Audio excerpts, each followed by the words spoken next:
to Science Night. Please stand by.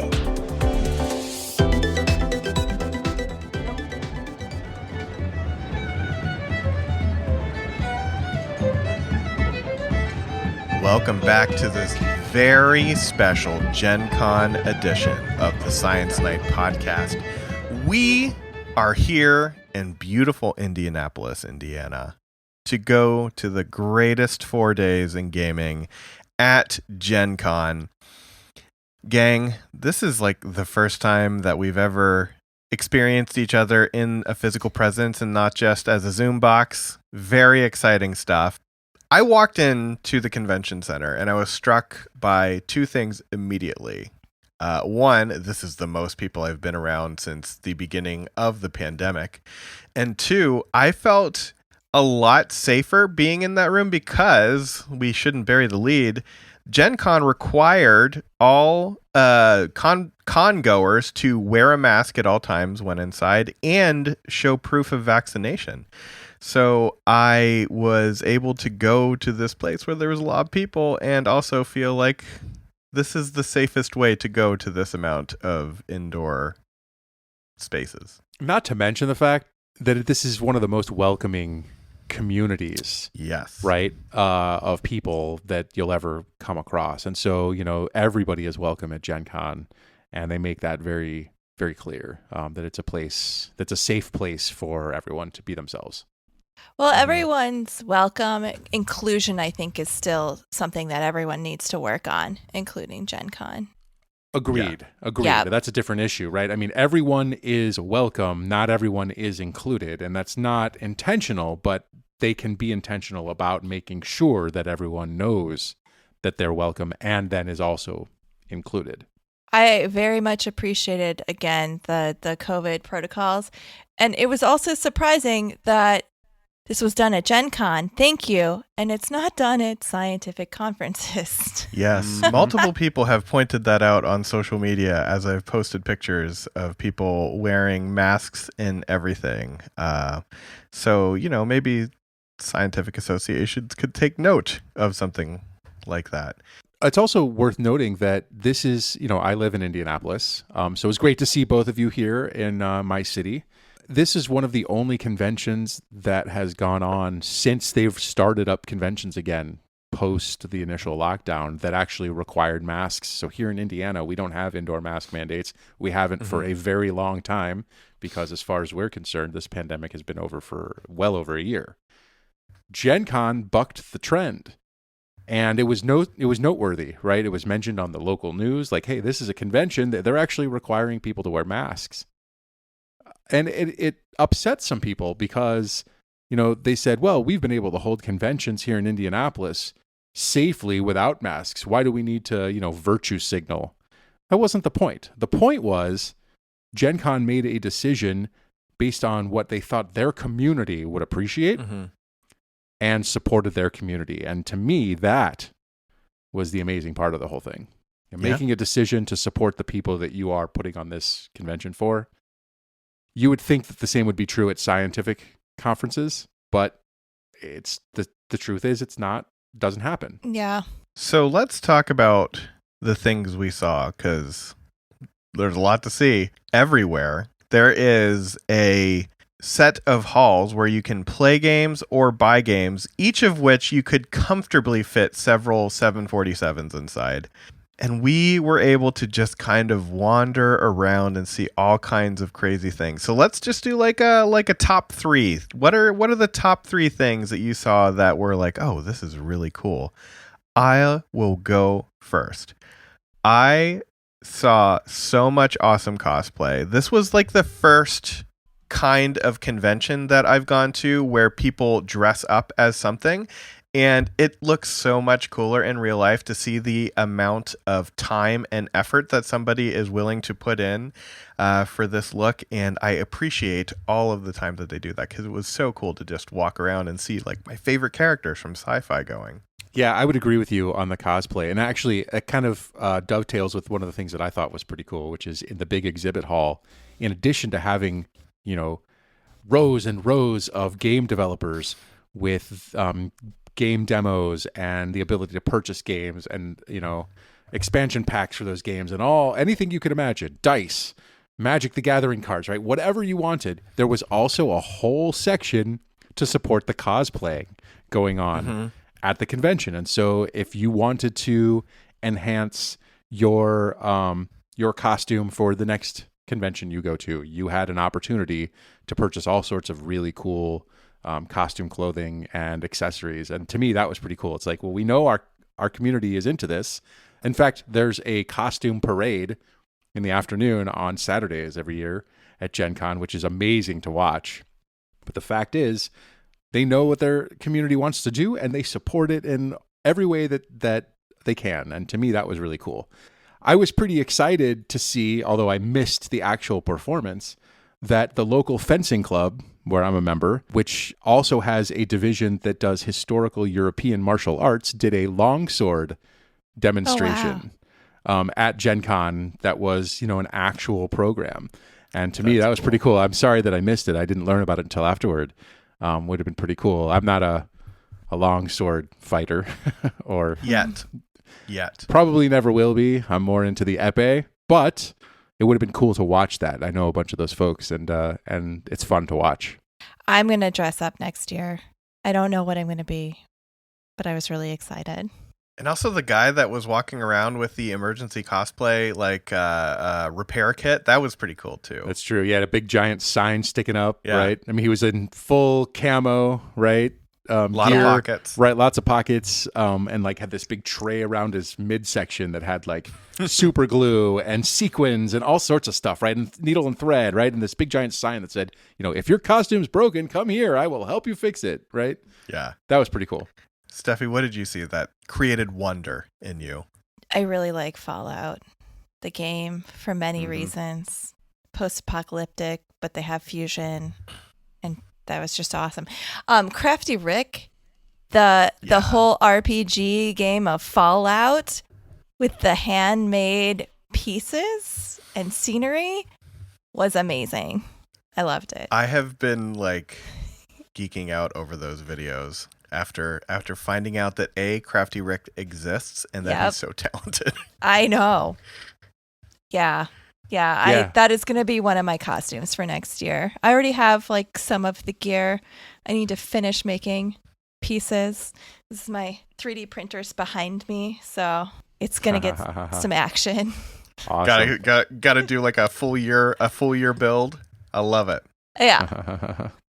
I took my youngest back on Sunday, and we specifically went over to the Fallout display, right?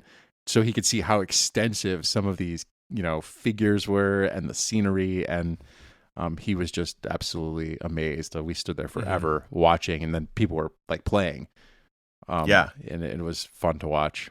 Another thing that I saw was pretty amazing, and we haven't even talked about the games yet because there's just so much to see, but I was kind of wandering around on the second floor one day, and I noticed that they had a whole section that was dedicated to crafting. So painting workshops, speed painting competitions.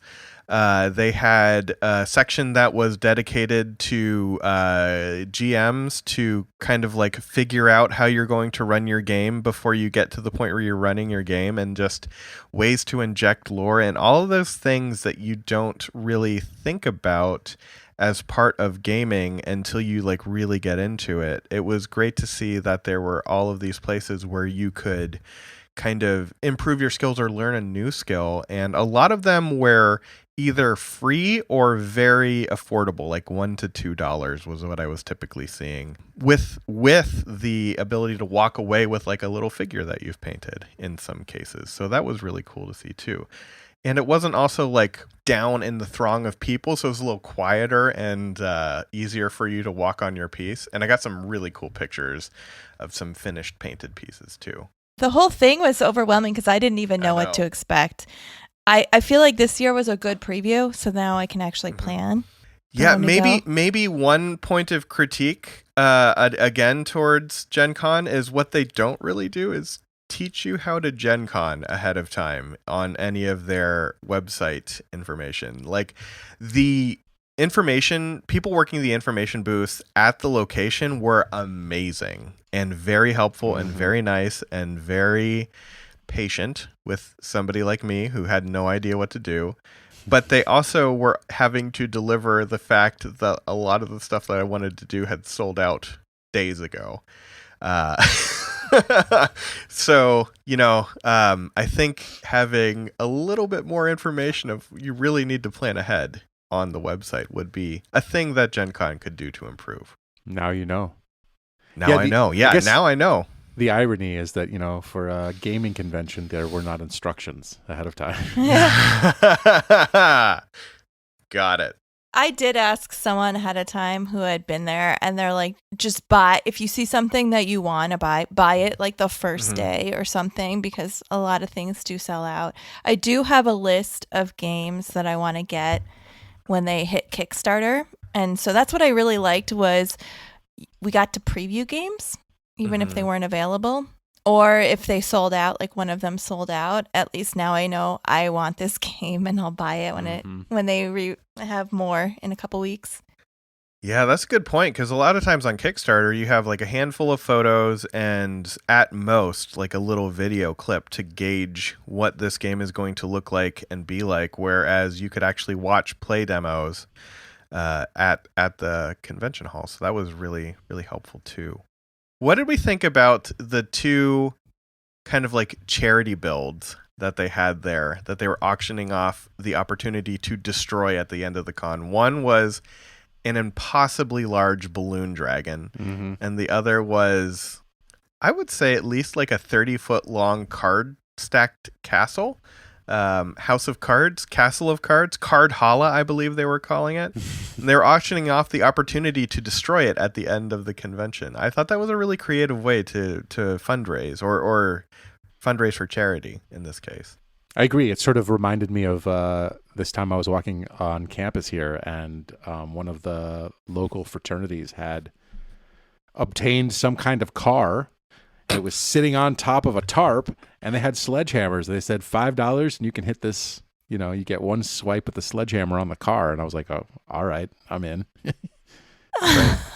Like I had never considered that I wanted to hit a car with a sledgehammer before, but I got to tell you, it was cathartic and it felt pretty good to do it. It was totally worth it. $5 is a heck of a deal. Right. I have no idea what they were raising money for. Probably not as wholesome as what GenCon was raising money for. Just, the keg fund. Right, exactly. I liked for the balloons, the balloon dragon, you got to see it being built throughout the weekend. And then for the cards, you actually got to participate. Yes. You could go and you can be actively involved in building them. Which I did not do because I'm terrible at stacking cards and I didn't want to preemptively destroy Card Hala. So I stayed well back and enjoyed the people who were able to make incredibly... I didn't see ladders anywhere, but there was at least a 10-foot tall tower of cards at one point. Yep. So I don't know how that happened, but it did. I don't know. And I guess the other thing, talking about the type of person that goes to this convention, it was not like guarded or anything. You could have gone up and popped a balloon or knocked over a card tower at any point if you wanted to, but it didn't happen. And I'm just thinking, like, maybe if you get a lot of Phillies fans in there, this balloon dragon isn't going to make it to the end of the con. So it's really interesting that you had a group of people there that were willing to, like, take care of the convention as well. With all due respect, you would only need 2 Phillies fans. I mean, there was only for one that there, to happen. luckily. Well, right. You said Philly fans, right? Phillies fans. You only need 2 for that thing to come down, for sure. You don't need a bunch. Sure. Just 2. You'd have to grease the poles all around to keep us from crawling up stuff. The other thing that I thought was great was the amount of new friends that this podcast has made. And we're going to start playing some clips from the game makers that we talked to on the con floor. Thank you so much to all of them that gave us the time. But we also made some new friends at Indiana Sciences. Well, reconnected with old friends at Indiana Sciences and made some new friends at the Sun King Brewery, and that is what has allowed all 3 of the special Gen Con episodes to happen. So I want to thank everybody that took time out of their very busy days to talk to us. And what we're going to do now is go to some conversations that Steffi and I had on the convention floor.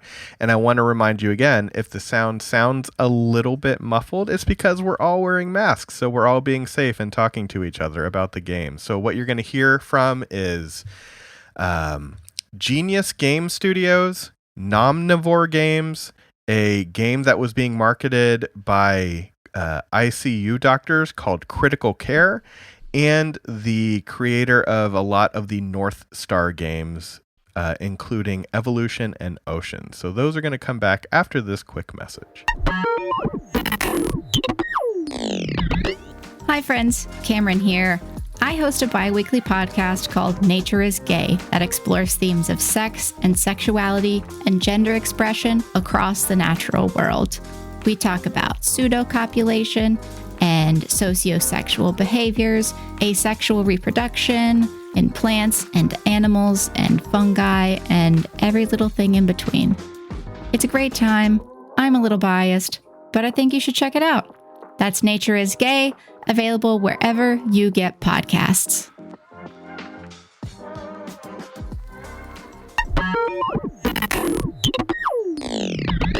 Genius Games produces science-accurate board games and card games, and also newly anatomy puzzles. And so what we do is we work with over 20 PhD doctors and scientists from around the globe.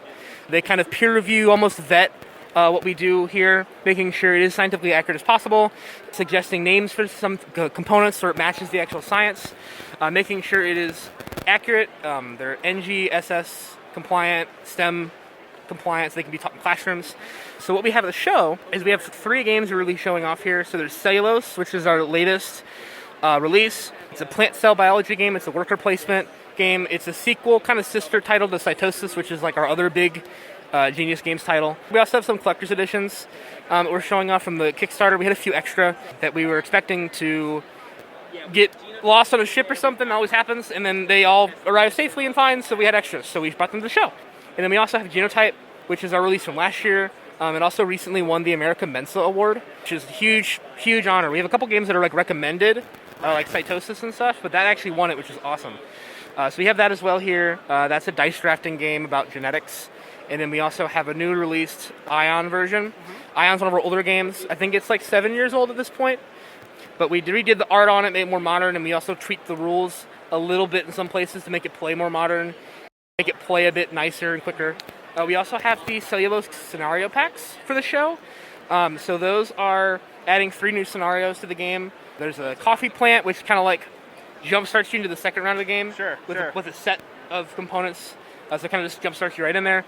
There's a Venus flytrap scenario, which requires you to sacrifice a card to gain proteins, but you get 2 points when you do it. So it kind of adds a bit more of, less resources are hard to come by, but they're more profitable.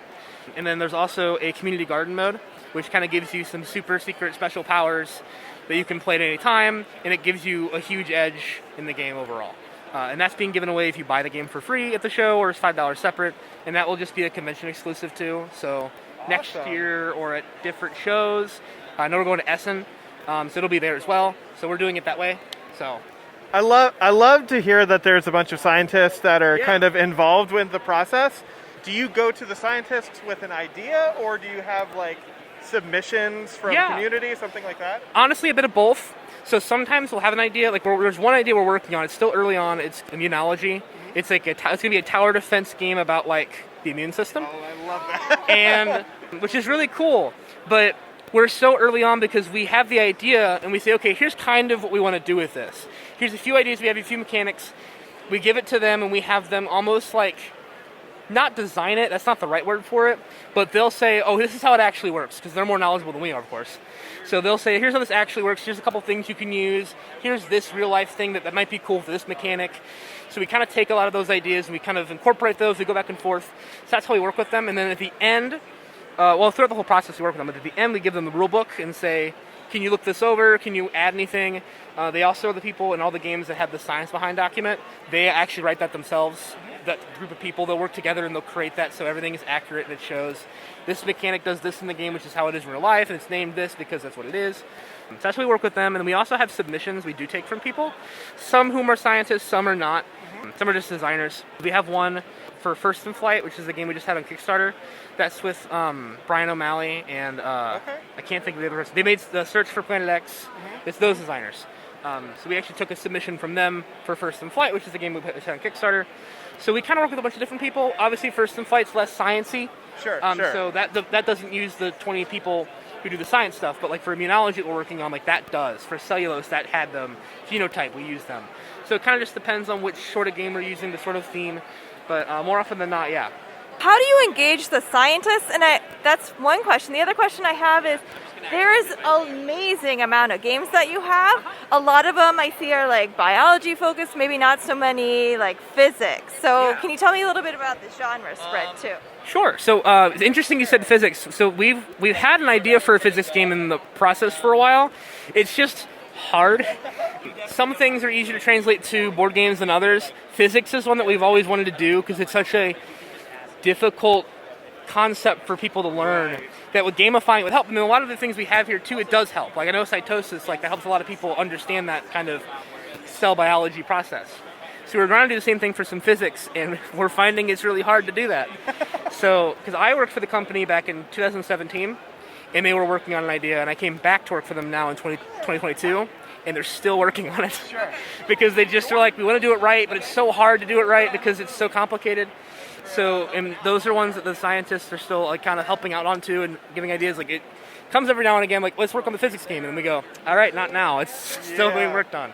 So the spread overall is mostly biology, chemistry, and then we recently did the anatomy puzzles to kind of get into helping show kids anatomy and teach them about the body and stuff. They come with like a little fun, like a fun facts guide, a little sheet that kind of breaks down like here's the brain, here's the spinal cord, here's all these things. Otherwise, we also have math games as well. We only at the show right now we just have Outnumbered, which is the board game. It's almost like a Plants vs. Zombies type of game. It's tower defense in a way, and it's superhero theme, which is really fun. It also scales really well too, so you can like put in multiplication and division, put in exponents and stuff, so it can be older. So we have biology, chemistry, math, anatomy puzzles, and we also have science history games. So like First in Flight's a science history game. Sure. We also have Tesla vs. Edison Duel, which is that. So. Yeah, I've been drawn to the Origin of Species game the whole time we're here. That's really cool to see. Yeah. I love that you're finding new ways to engage younger people and really people of all ages with science. So Preston, thank you so much for talking to me. And everyone go check out Genius Games.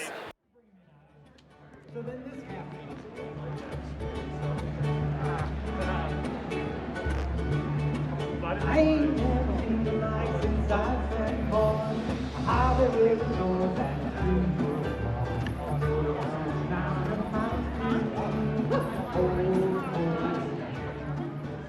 Hello everyone, welcome to GenCon. My name is Derek and I am with Nomnivore Games.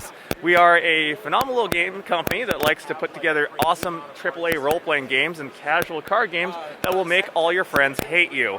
We also come from a very unique element and background when it comes to game design because we're very in tune with mental health and accessibility. Led by me, hello everyone, a mental health therapist who really believes that everyone deserves a spot around the gaming table. We tried to make sure all of our games are ADHD friendly, dyslexia friendly, and we're currently also working on maybe a secret Braille update so you can play even when you're blind. This is great. I am so excited that gaming is becoming more accessible to everyone. So thank you so much for doing this. Public person. Even if you don't understand the medical terminology, you're going to be able to better understand what this term means. And we're hoping to kind of encourage everyone to learn more about what we do, because I'm an actual physician, I work in the ICU. And when you go and one of your loved ones does end up there, hopefully when sometimes we accidentally use this more complicated language, it's going to trigger something in your memory and say, oh, I've heard about this, I've seen this. And you can always refer back to these cards to go, oh, hey, look, this is what this is what it means, and have a better understanding about how, the care that your loved one may be getting in the ICU, which is kind of really cool. But everything is designed to real medical interactions. Diagnoses link appropriately to the appropriate types of organ systems that they affect. therapies are linked directly to the appropriate organ systems that they affect. You get specialists, you recruit them into your unit to help you solve real medical problems. And all sorts of these different effects have all sorts of real medical interactions, and that's what makes this really cool. Overall, it's a cooperative 4-player game, but you can play it as a single person as well. And what makes it cooperative is that you're helping each other take care of your patients. Oh, I like that. You can play cards, you can play therapy cards from your hand on other people. If you see someone who's really sick and needs your help right now, everyone can kind of pool their resources into helping that one patient. If any one patient expires, the game ends for everyone. You win when every single patient in the ICU is saved. And you can only really do that by working together, because you may have some skills or some therapies that someone doesn't have. Sure. And then you can interact that way in terms of getting your people better, getting your patients better. This is great. This is what we're trying to do in medicine, right? Yeah, is team-based care, patient-led care. I love it. We try to represent everybody who works in the ICU as kind of a card. And you get all sorts of different interactions, all sorts of different cards, from nursing to staff, social workers. We try to really be as inclusive as we could and include all the staff that work in the ICU to really celebrate a little bit about what we do and how we do it. Now, I see you don't have like a beloved anatomy lab director card. That could be something for an expansion, like your medical school expansion. That would be, absolutely. I'm just saying, maybe I'll email this phone to myself and copyright that card. Yeah. No problem. Thank you so much for talking to me. Look past everybody who's the man with the nut brown hair. Well, he smiled at me and with pride to see the Jim Horrors ground. See, I'm working the cat, but I look at you. Okay, so we're looking at the Evolution game series and the Oceans game series at North Star Games, and I really just wanted to know what made you come up with this idea, and what are you trying to say with these games? So I came across a game called Evolution: The Origin of Species, and was thinking about importing it. A Russian biologist designed it, and it would kind of use it as a teaching tool. He's a professor. When I played it, it just sparked my imagination. And for me, what I loved was it made an ecosystem come to life. And there was creatures competing. And the thing I didn't like about it is it was not a great game. There were some game elements that, as a game designer, I was not pleased with.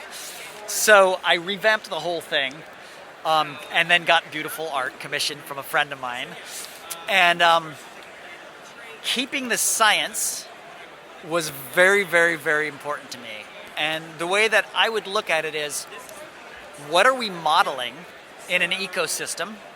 And what's the most iconic aspect of the thing so that it can be communicated really well? And so sometimes the science had to take a back seat. For instance, there's a trait called climbing. And really, there's no such thing as a climbing trait. There's opposable thumbs, there's tails, there's there's all these things that go into it. But we wanted to encapsulate, what is the impact of a species in an ecosystem that now can climb, and other species can't climb. And so that's how I approached the game, was I want to make sure that the trait is being communicated, the impact to the ecosystem is being communicated.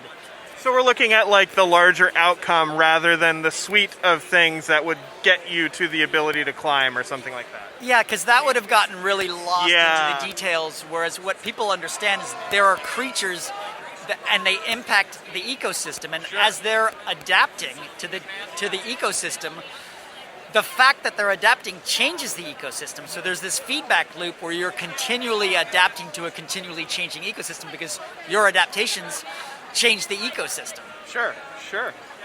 So you've actually played the game. Do you have any specific questions about about it or anything around it? Well, and not a specific question, but just an observation, because you mentioned it's you're communicating how it interacts with the environment.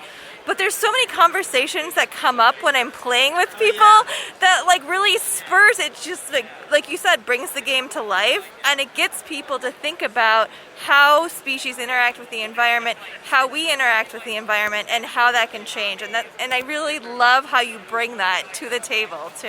Thank you. Yeah. Yeah, so climate, one of the central ideas is let's introduce another aspect to this ecosystem, which is climate. And there are species that adapt to extreme heat in a various ways. So we just looked at what are some of the best ways. So like burrowing is interesting because it keeps you cool in the summer, in the heat, but it also keeps you warmer. And so we were able to model a trait that did well on both sides. Nocturnal is a way to deal with the heat. Doesn't help at all when you're getting driven into an ice age. Sure. And then the one thread that goes across the whole thing is big species have a hard time dissipating heat because their mass to surface area is like a bad ratio. Right.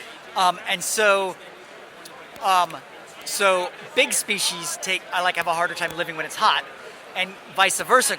Small species have a hard time living when it's cold. And so we were able to take something that was already in evolution, which is size, and really integrate it into how does that element change the game as the climate is being driven in one direction or the other.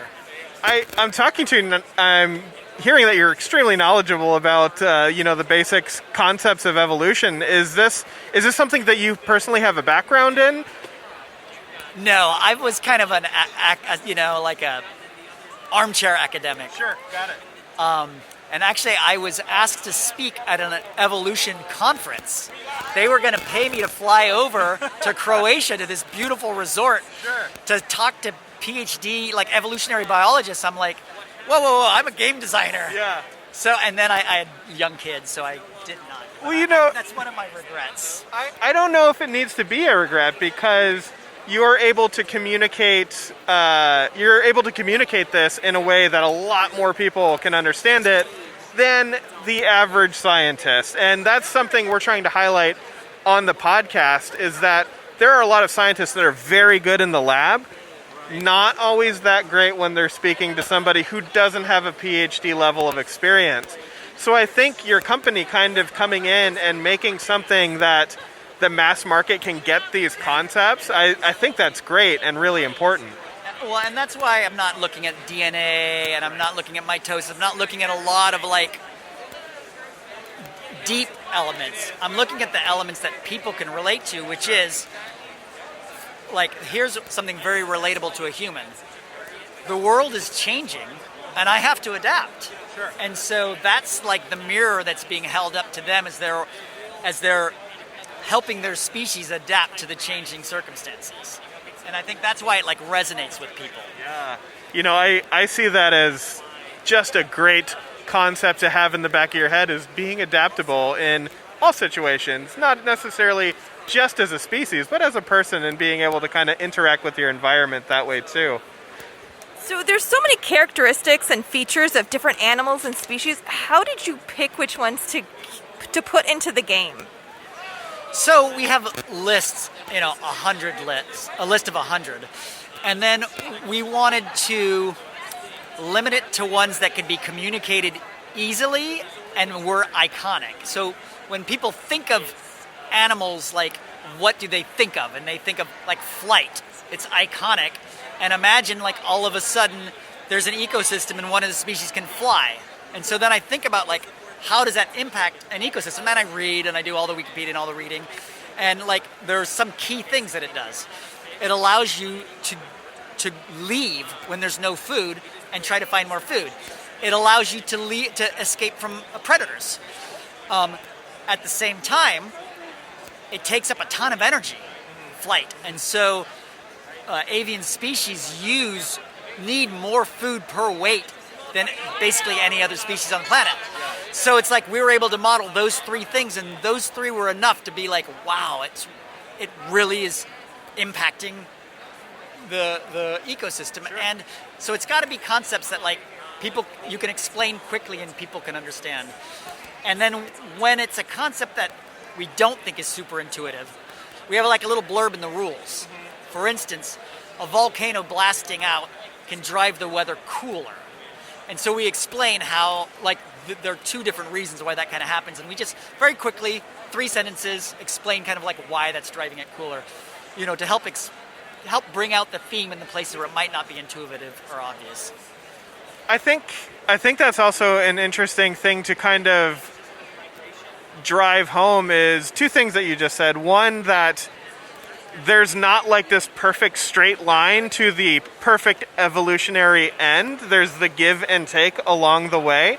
And we can't be good evolutionary biologists without noting that there are piles and piles of fossil record telling us that not everything leads to the perfect outcome. And then I think also how the climate can be affected in like a counterintuitive way is something that people can think about too. We just had a major volcanic eruption that happened under the water, so we're not necessarily seeing like that cooling effect happening right now. But I was talking to a lot of people, and they're like, well, what do you mean that could have potentially made it cooler for the air? It's like, particulate matter in the atmosphere, it can really drive down temperatures. And it's not something that really seems obvious to a lot of people. Yeah, so that's really interesting that we're working that in. We stuck with things that were mostly obvious so that people could understand what we're doing. And when we thought it wasn't obvious, we would write a little bit to explain. And a thing like burrowing. When species burrow, it does so many different things. So we pick something that we're highlighting. And the game mechanic is saying it. And then we're writing like with our burrowing card, if you're already fed yourself, you can't be attacked. And so we're highlighting like the species is leaving the lair to eat, and that's when it's dangerous. But when it's well fed, it's hiding in the lair, and that's kind of like if we don't think it's going to be really obvious in the gameplay with the rule, then we have a little blurb that kind of helps explain. Yeah. And I'm looking at the art too. I absolutely love that we have the oh my gosh, I'm talking about this animal in our talk tonight. The Jackson's. So this looks to me like the Jackson's chameleon, because it's horned, right? So we have horns and the different color patterns.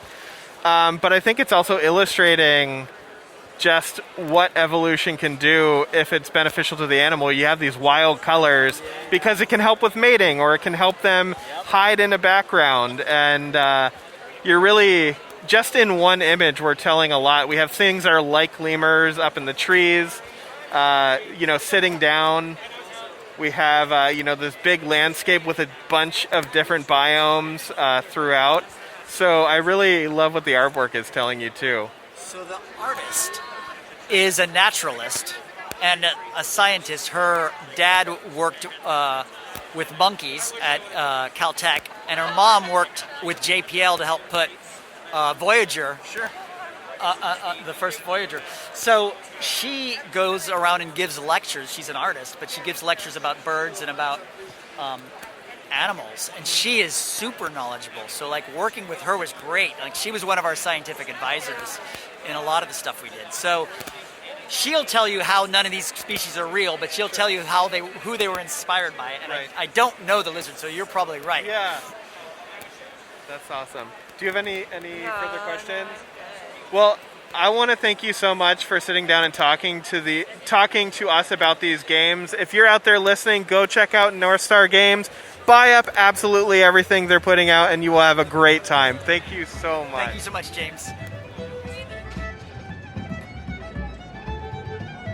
Thank you to absolutely everybody, again, who took time out of their very busy schedules to talk to us. That con floor was crazy the day that everyone was talking to us. So thank you so much. We're going to have links to all of their websites. So go buy their games, check it out, have fun. If you liked this special episode, why not follow us on social media so you can make sure you're up to date with everything that's coming out. We're going to have 2 more special Gen Con episodes and some really good conversations throughout the next 2 months. Basically, we're going to go 2 months without missing a week, so stay tuned to that. You can follow me on my Twitter. I'm at James_Reed3. Steffi, where can everybody find you? You can find me on Twitter at SteffiDiem or on Instagram at Starshippin'. Jason, where can the kids find out what you're doing? You can find me on Twitter at OrganJM. You can follow the podcast on Twitter at ScienceNight1 and make sure you go to our website, scinight.com, for all the past episodes, the links to the things we talk about, and of course, our merch. That is all at scinight.com. We will be back next week with a regular episode, and until then, have a great night. The Science Night Podcast is a proud member of the Riverpower Podcast Mill. To find out more about our shows, go to riverpower.xyz.